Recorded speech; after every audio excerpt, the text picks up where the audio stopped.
Assalamu alaikum урматтуу достор жана YouTube колдонуучулары. Бүгүн биз Яндекс сайтын окуп үйрөнүү боюнча экинчи сабагыбызды баштайбыз. Эсиңиздерге сала кетсем, биринчи сабакта биз Яндекс сайтына катталууну, почта ачууну жана Яндекс дисктен 10 гигабайт жай алууну үйрөнгөнбүз. Бүгүнкү сабакта биз Яндекс сайтындагы бир мүмкүнчүлүгүн үйрөнөбүз. Бул Яндекс акча. Яндекс акчага катталуу үчүн еще шилтемесин басабыз. Андан кийин деньги шилтемесин басабыз. Мына Яндекс акча ачылды. Бул жерде Яндекс акча боюнча кыскача маалымат берилген. Яндекс акча бул электрондук акча жүргүзүү болуп саналат. Яндекс акча орус рублинде гана жүрөт.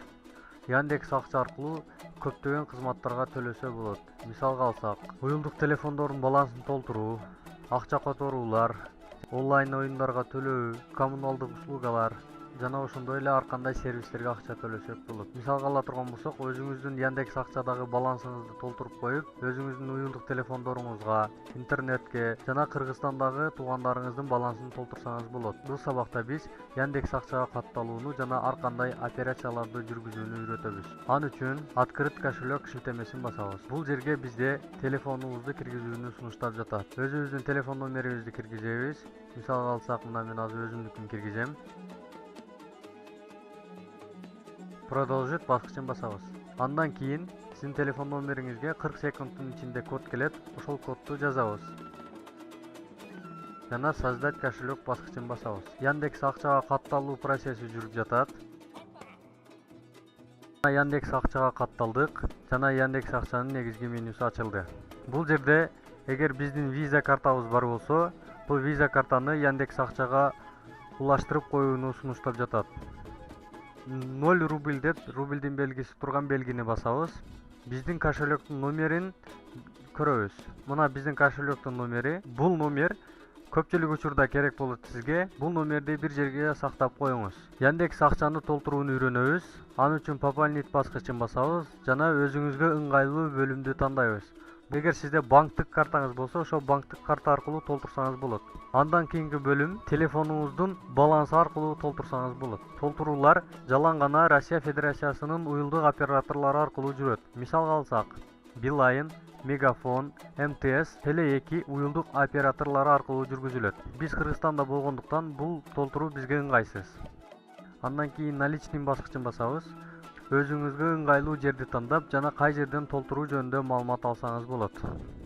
Азыр бул картада Бишкек шаары белгиленип турат, толтуруучу точкалар көрүнүп турат. Азыр Яндекс акчанын кандай төлөм жүргүзүүгө болот экенин көрөбүз.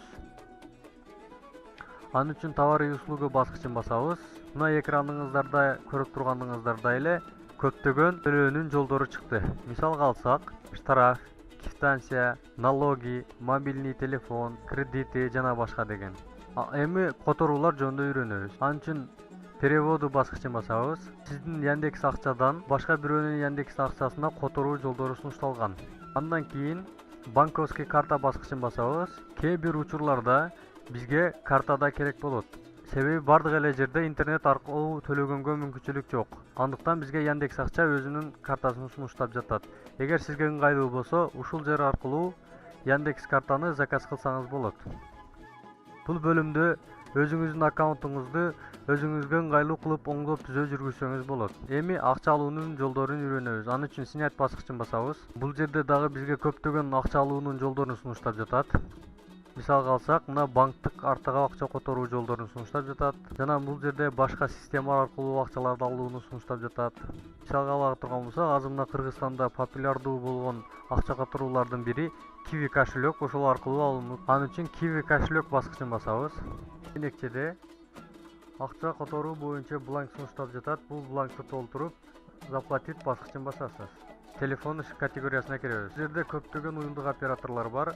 Анын арасында Мегаком, Билайн Кыргызстан, Нуртелеком Кыргызстан уюлдук операторлору бар. Азыр биз Билайн Кыргызстан уюлдук операторунун балансына акча которууну үйрөнөбүз. Ал үчүн Билайн Кыргызстан шилтемесин басып, бул жерде сиз өзүңүзгө ыңгайлуу номерди жазасыз, суммасыны өзүңүз көрсөтөсүз жана заплатить деген баскычты басасыз.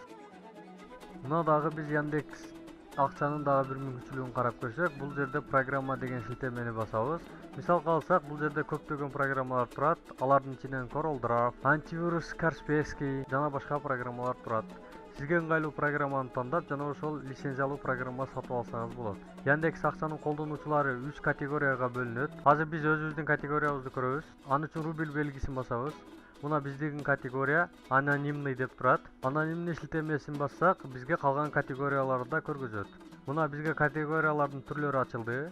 Анонимный, именной жана идентифицированный деген категориялар бар. Категориялардын айырмачылыктары балансты чектөөдө турат. Мисалга алсак, анонимный категориясында сиздин балансыңызга 15 000 рубльге чейин гана акча сактай аласыз. Бул жөнөкөй гана колдонуу үчүн жетишерлик. Андан кийин именной деген категория. Бул жерде сиз өзүңүздүн балансыңызга 60 000 рубльге чейинки акчаны сактай аласыз. Андан кийинки бөлүм идентифицированный деген бөлүм. Бул бөлүмдө сиз 500 000 рубль акча сактай аласыз.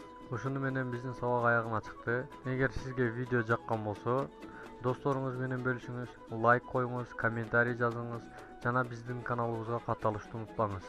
Жарыя, эгер биздин YouTube каналыбыздын жана социалдык баракчаларыбыздагы катталуучулардын саны 100ге жетсе, анда биз Photoshop боюнча кыргызча сабактарды баштайбыз.